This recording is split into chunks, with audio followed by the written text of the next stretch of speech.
लेकिन अब कुछ और हो गई बा। पहले देसी रहा लेकिन अब दंकल हो गई बा। अच्छा तो आजकल के लड़कन के का कहल जाए? आप तो मुर्गा का टांग खात हो। आजकल के लड़का को इतना लड़चुआ हो गल हुआ। हाँ, चुआ के फेंक देता हूँ, भले बिगड़ जाओ।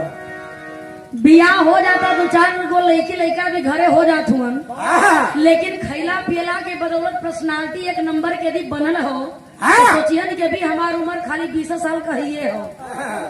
बस तलाश में रहत हुन कि कहाँ देखी या कहाँ तुरंत जा करके जैसी आँख मारी।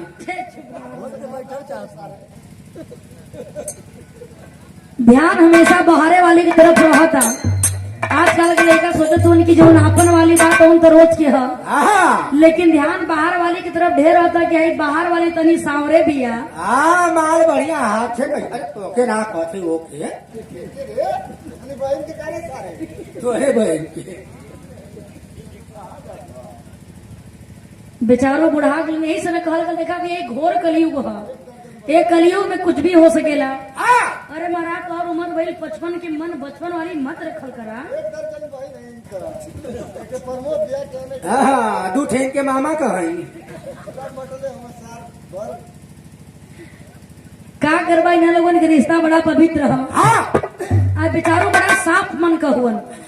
बड़ी बढ़िया गीत आप लोगों के सुने के मिलल और हम चाहते हैं कि तनी झटके से कोनो गीत आप लोगों के मनोरंजन बदे हो जाए। कैसे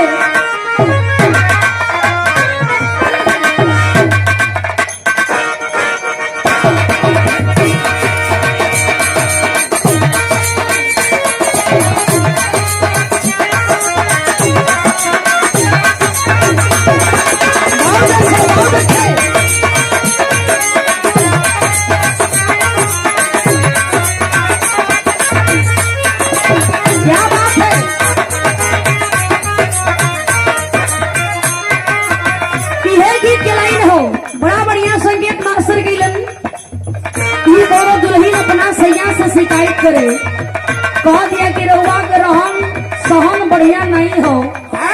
जब से तू रात दिन बहरी घूमे लगला तोहरे मोबाइल पर लड़कन के फोन कम लेकिन लड़की के फोन ज्यादा आगे लगल। हाँ, ध्यान हमरे तरफ कम रहता लेकिन बहरी ज्यादा रहता। ऐसा काहे करता? दुल्हा कहता कि तोहरा कहला का मतलब का हो? दुल्हन अपना सैया से कहती है कि जब ये कुल करे के हत एगो काम कर का कहे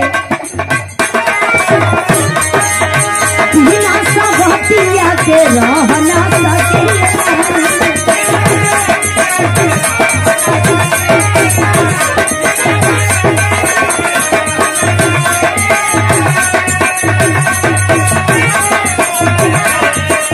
हमरा के झूठा झूठू भाषा में रखे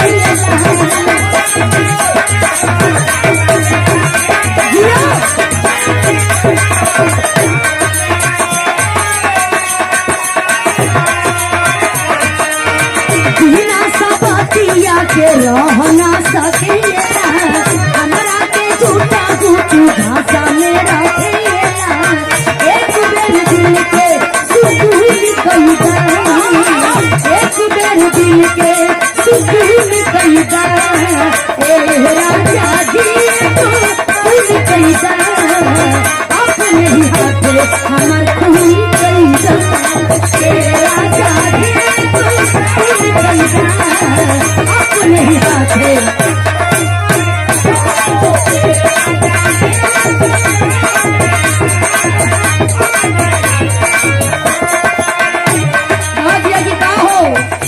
ऐसा काहे करता?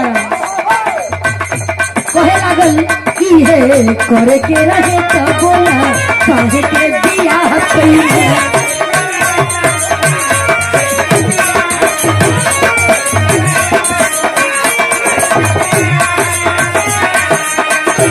खाए वाली जी दिया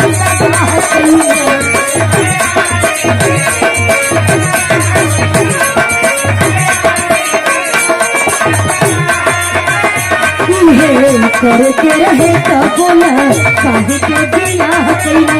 खेल खाए वाली जी दिया तबाह कैला। तोहरा के छुबे पहचानी हो मोहन कैसे मानी हो काठ के कर